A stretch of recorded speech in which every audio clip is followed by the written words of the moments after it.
मरण कंडिका का स्वाध्याय हम सभी कर रहे हैं। आचार्य श्री अमित गति सागर जी द्वारा रचित। मंगलम भगवान वीरो मंगलम गौतमो गणिये मंगलम कुंकुंधार्यो जैन धर्मोस्तु मंगलम सर्व मंगल मंगल्याम सर्व कल्याणी कारिकम प्रधानम सर्वधर्माणम जैनम जयतो शासनम जैनम जयतो शासनम जैनम जयतो शासनम। कल हमने बाल मरण अधिकार के बारे में पढ़ा था, जिसमें मरण के 17 भेद, मरण के संक्षेप में 5 भेद, मरण के 5 प्रकार के मरणों का स्वामी, पंडित मरण के 3 भेद, सम्यक आराधना, इन सब के बारे में डिटेल में बताया था। आज बाल वाल मरण अधिकार के बारे में आगे पढ़ेंगे।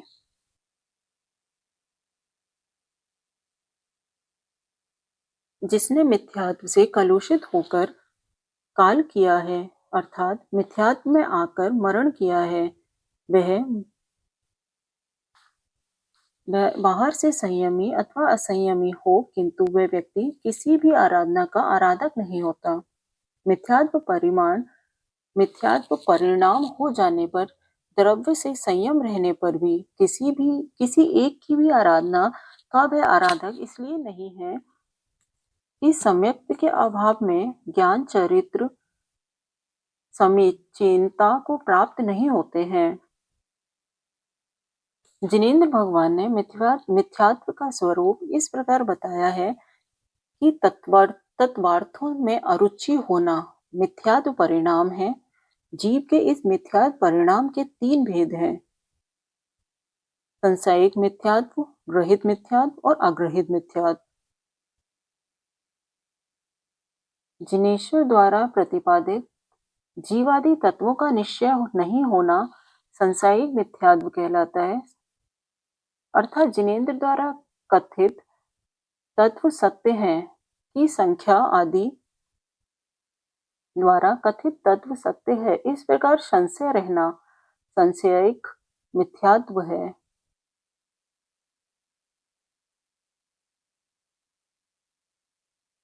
कुगुरु आदि के उपदेश संगति आदि से जो तत्व श्रद्धा रूप मिथ्यात्व होता है, उसे ग्रहित मिथ्यात्व कहते हैं। जो स्वभाव से ही मिथ्यात्व रूप भाव होता है, उसे प्राज्ञ पुरुष आग्रहित मिथ्यात्व कहते हैं। मिथ्यात्व युक्त जीव में पाए जाने वाले अहिंसा आदि सर्व निरर्थक हो जाते हैं। जिस प्रकार कड़वी लुमड़ी में रखा हुआ दूध कड़वा हो जाता है, उस दूध से कुछ लाभ नहीं होता। अहिंसा आदि सर्वगुण मिथ्यात्व से दूषित हुए सब दोष के लिए कारण हो जाते हैं, वह सब दोष के लिए कारण हो जाते हैं। क्या विषयुक्त हुई औषधियां जीवन प्रदान कर सकती हैं? नहीं, वह तो उल्टे जीवनाशक ही बनती है। इसी प्रकार मिथ्यात्व विष युक्त अहिंसादि गुण ना रहकर दोष ही बन जाता है। मिथ्या दृष्टि जीव संयम में स्थित होकर भी मोक्ष को प्राप्त नहीं कर सकता। क्या बैग के गमन करने वाला पथिक भी विपरीत दिशा में जा रहा है? क्या कहा? क्या बैग से गमन करने वाला पथिक भी विपरीत दिशा में जा रहा है तो अपने इष्ट स्थान तक पर पहुंच सकता है। अर्थात जाना हिमालय में है और दक्षिण की ओर दौड़ रहा है।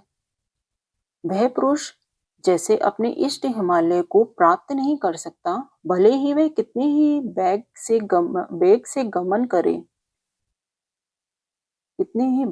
गमन करे, वैसे ही मिथ्यात्वी कितना भी उच्च संयम क्यों ना पाले, किंतु वह मुक्त नहीं हो सकता। मिथ्या दृष्टि जीव अहिंसा आदि व्रतों से संपन्न होकर भी दीर्घ संसारी ही रहता है, संसार के कष्टों से छूट नहीं सकता। तो फिर जिस मिथ्या दृष्टि के व्रत शील आदि कुछ भी नहीं है, उसके दीर्घ संसार परिभ्रमण कैसे नहीं होगा? वह अवश्य ही अपने आत्मा के दीर्घ संसारी बना लेता है। जिनदेव प्रतिपादित आगम के एक अक्षर का भी अश्रद्धा करने वाला पुरुष मरकर भव सागर में डूब जाता है, तो फिर संपूर्ण आगम की अश्रद्धा करने वाले पुरुष की क्या बात ही क्या कहें। अर्थात वह तो अवश्य संसार समुद्र में मंजन करेगा ही। अनादिकाल से आज तक 84 लाख योनियों में इस जीव का परिभ्रमण हो रहा है। उसका कारण मिथ्यात्व है। जब तक मिथ्यात्व का अभाव नहीं होता, तब तक संसार के महादुखों से छुटकारा नहीं हो सकता। भले ही व्रताचरणशील पालन आदि हो, किंतु वे सब गुण अंक रहित शून्य के समान हैं।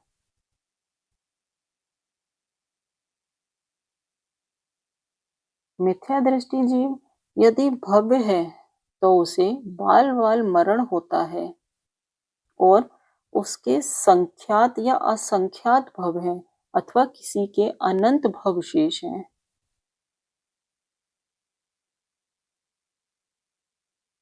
भव्य जीव अनंत काल तक भ्रमण करके भी अंत में भव पंजर का नाश कर मुक्त हो जाता है। किंतु जो जीव अभव्य है, वे कभी भी मुक्त नहीं होते, हमेशा चतुर्गतियों में ही भ्रमण करते रहते हैं।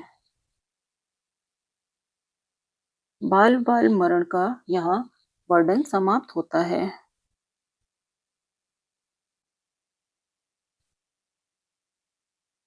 आगे भक्त प्रत्याख्यान मरण, अर्हन आदि अधिकार के बारे में पढ़ेंगे। प्रशस्त मरणों में सर्वप्रथम भक्त प्रत्याख्यान नाम के प्रशस्त मरण का वर्णन करते हैं, क्योंकि वर्तमान कलिकाल में यह मरण संभव है। शेष दो मरण, इंगनी और प्रायोपगमन का वर्णन आगे करेंगे। भक्त प्रत्याख्यान मरण के दो भेद हैं, सविचार और अविचार। जिसके आयु अभी दीर्घकालीन है, उसे सविचार भक्त प्रत्याख्यान मरण होता है, और जिसकी आयु अल्प है, उसके अविचार भक्त प्रत्याख्यान मरण होता है। यहाँ पर दीर्घ आयु और अल्प आयु का अर्थ यह है कि जिसके अकस्मात आयु के नाश के कारण उपस्थित नहीं हुआ है, जो बुद्धिपूर्वक सन्ही सन्ही आहार आदि को क्रश कर सकता है, इतनी आयु अभी शेष है, वह दीर्घ आयु है, ऐसा अर्थ लगाना। तथा जिसके आयु के नाश के कारण उपस्थित हो गए हैं, वह अल्पायु नाम से कहा गया है। सविचार भक्त प्रत्याख्यान मरण की विवक्षा करने के इच्छुक बुद्धिमान पुरुषों को ये 40 सूत्र जानने चाहिए। अर्थात भक्त प्रत्याख्यान मरण के वर्णन में 40 सूत्राधिकार हैं, अथवा 40 प्रकरण हैं।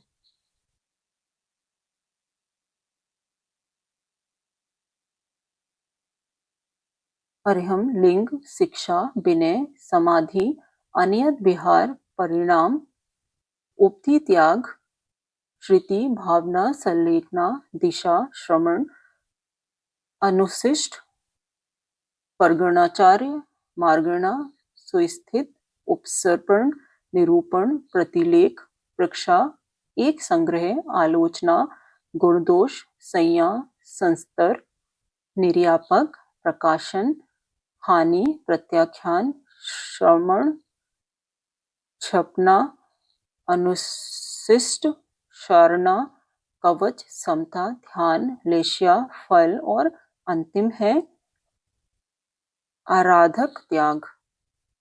भक्त प्रत्याख्यान नाम के मरण का वर्णन करने के लिए 40 प्रकरण, अधिकार या विषय आते हैं, जिसका कि ऊपर नाम निर्देश किया। इन सब का आगे बहुत ही विस्तार पूर्वक कथन है। यहाँ अति संक्षेप से लक्षण मात्र बतलाते हैं। अरे हम भक्त प्रत्याख्यान मरण को धारण करने में जो मुनि योग्य है उसे अरहंत कहते हैं, अर्थात रोग आदि के कारण जिसका मरण सन्निकट है, ऐसे साधु को समाधि के योग्य होने से अरहम कहते हैं, अर्थात जिस अधिकार में इस प्रकार समाधि के योग्य कौन साधु है इसका वर्णन होता है, यह अरहम नाम का अधिकार या प्राकरण है। लिंग। दिगंबर जैन मुनि का वेश लिंग किस प्रकार का होता है इसका वर्णन इस प्रकरण में है, अर्थात पीछी धारण, नग्नता, तेल आदि के संस्कार से रहितता इत्यादि का इसमें कथन है। शिक्षा, शुद्ध ज्ञान का अभ्यास। चौथा, विनय, गुरुजनों का सम्मान, ज्ञान, विनय आदि का कथन इस अधिकार में होगा। समाधि, मन का समाधान होना अथवा मन की एकाग्रता। अनियत विहार, साधुजन यत्र तत्र विहार करते रहते हैं, उससे जो लाभ होता है उसका वर्णन। परिणाम, अपने को जो कार्य करना है उसका विचार करना। उपधि त्याग, परिग्रह त्याग कहलाता है। 9th, श्रुति, शुभ परिणामों की उत्तरोत्तर वृद्धि। 10th, भावना, संक्लिष्ट भावना का त्याग और शुद्ध भावना का ग्रहण। आगे संलेखना, काय और कसायों का कृषिकरण। दिशा, समाधि के इच्छुक आचार्य अपने पद पर अन्य मुनि को प्रतिष्ठित करते हैं, उसका विधि का इसमें कथन होगा। 13वां, क्षमना, समाधि के इच्छुक आचार्य अपने संग से क्षमा याचना करते हैं, उसका कथन। अनुशिष्ट, समाधि के वंशक आचार्य परमेष्ठी अपना पद अन्य शिष्य को देकर उसको तथा समस्त साधकों को पृथक पृथक उनके कर्तव्यों का श्रेष्ठ उपदेश देते हैं, उसका कथन। 15वां, परगणाचार्य, समाधि के लिए आचार्य अन्य संघ में जाने के लिए गमन करते हैं। मार्गणा, समाधि मरण कराने में परम सहायक ऐसे आचार्य का अन्वेषण करना। सुस्थित, अपने तथा पर के उपकार करने में समर्थ आचार्य को सुस्थित कहते हैं, ऐसे आचार्य के निकट जाना। उपसर्पण, समाधि मरण कराने में समर्थ ऐसे आचार्य के चरणों में आत्मसमर्पण निरूपण। उक्त समर्थ आचार्य द्वारा आगत छपक मुनि का निरीक्षण परीक्षण करना। 20वां, प्रतिलेख, समाधि मरण की सिद्धि कैसे होगी इत्यादि विषय का शोधन करना निरीक्षण है।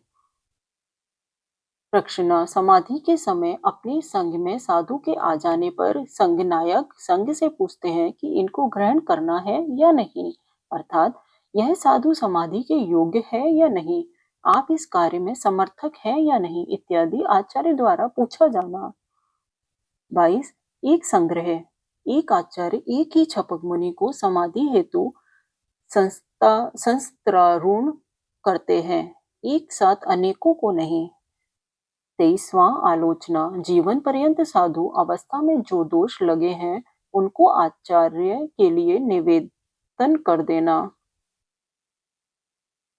गुण दोष, आलोचना के गुण दोषों का कथन। संज्ञा, जहाँ भक्त प्रतिज्ञा मरण ग्रहण करता है वह स्थान वस्तिका कैसी हो। संस्तर, जिस पर छपक लेटता है वह भूमि तृण आदि कैसी हो।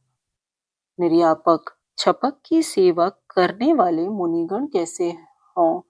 प्रकाशन, छपक को यवजीव आहार का त्याग कराने के लिए उसको आहार को दिखाकर आहार से विपरीत कराना। हानि, छपक से क्रमशः आहार पानी का त्याग कराना। प्रत्याख्यान,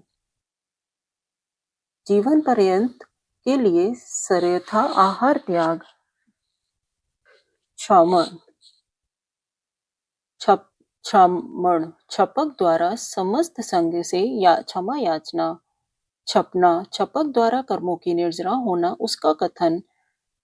अनुशिष्ट निर्यापक आचार्य द्वारा छपक के लिए महाव्रत आदि मूल गुण तथा उत्तर गुणों का उपदेश देना। इसमें सबसे अधिक श्लोक हैं, सबसे बड़ा अधिकार है।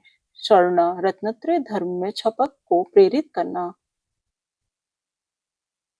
35 कवच छपक को धर्मोपदेश द्वारा वैराग्य रूप दृढ़ कवच पहनना देना। इसमें घोर परिचय, विजयी, सुकुमाल आदि मुनियों की कथाएं हैं। समता समता भाव का वर्णन। ध्यान धर्म ध्यान आदि का सविस्तार कथन। लेस्या 6 लेस्याओं का वर्णन, 6 लेस्याओं का कथन एवं मरते समय कौन सी लेस्या होवे तो छपक किस गति में जाता है, इसका वर्णन। फल 4 आराधनाओं की फल 4 आराधनाओं की आराधना करने से क्या फल मिलता है। 40वां आराधक के शरीर का त्याग। छपक की मृत्यु होने के बाद संघ का कर्तव्य क्या है, छपक के शव का क्या करना इत्यादि विषय का कथन। उपयुक्त 40 अधिकारों में से प्रथम अहम नाम के अधिकार का प्रारंभ करते हैं। जिस मुनि के मुनिपने का नाश करने वाला बुढ़ापा आया है या जिसको दूर करना अशक्य है, ऐसा रोग आ गया है अथवा त्रियंच मानव और देव द्वारा उपसर्ग प्राप्त हुआ है, संयम को नष्ट करने वाले अनुकूल शत्रु द्वारा जो ग्रहित है, भयंकर वन में आ गया है, भयंकर दूसरे पड़ गया हो, जिनके नेत्र दुर्बल हो गए हों, अर्थात नेत्रों से दिखना बिल्कुल मंद हो गया हो, कर्ण दुर्बल हो हुए हों, जो विहार करने में असमर्थ हो चुके हों, जंघाबल रहित हो गए हों। इसी प्रकार यदि कोई दुर्वर्ग कारण उपस्थित हो गया है, तब वह भक्त प्रत्याख्यान मरण के योग्य होता है। भक्त प्रत्याख्यान मरण के योग्य संयत मुनि है तथा असंयमी भी यथा योग्य इस मरण को कर सकता है। संयत असंयत भी यथाशक्य इस मरण के योग्य है। इसी प्रकार भक्त प्रत्याख्यान नाम के संन्यास मरण के योग्य कौन है, इस बात को यह अरहम नाम का अधिकार बताता है। कौन से साधु संलेखना के योग्य नहीं है, इस बात को बतलाते हैं। जिस साधु के चरित्र निर्दोष पलता हो, व्रतों में दोष उपस्थित ना हो, बिना परिश्रम के संयम का निर्वाह हो रहा हो, दुर्भिक्ष के कारण अन्न पान का अभाव नहीं है तथा निर्यापक आचार्य की प्राप्ति आगे दुर्लभ नहीं है, ऐसे समय में समाधि नहीं करनी चाहिए। ऐसे साधुजन समाधि के योग्य नहीं है, अनर्घ अयोग्य हैं।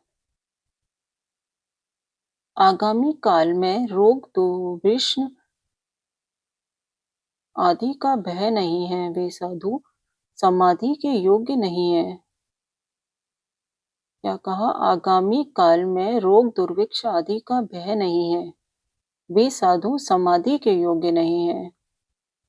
इस प्रकार समाधि का अवसर अभी प्राप्त नहीं है और फिर भी कोई साधु समाधि मरण चाहता है तो समझना चाहिए कि वह अपने चरित्र से विरक्त हुआ है। लिंग नाम का दूसरा अधिकार। अच्छा, पहला समाप्त हो गया अहम अधिकार, अब दूसरा लिंग नाम का दूसरा अधिकार, तो ये हम कल से स्टार्ट करेंगे। जा वाणी के ज्ञान से सुझे लोकालोक, जो वाणी मस्तक धरो सदा दे तु ढोक। है जिन वाणी भारती तो ही जपो दिन रे, जो तेरी शरण आ गए सो पावे सुख चैन। जो तेरी शरण आ गए सो पावे सुख चैन, जो तेरी शरण आ गए सो पावे सुख चैन। नौमार नमोकार मंत्र।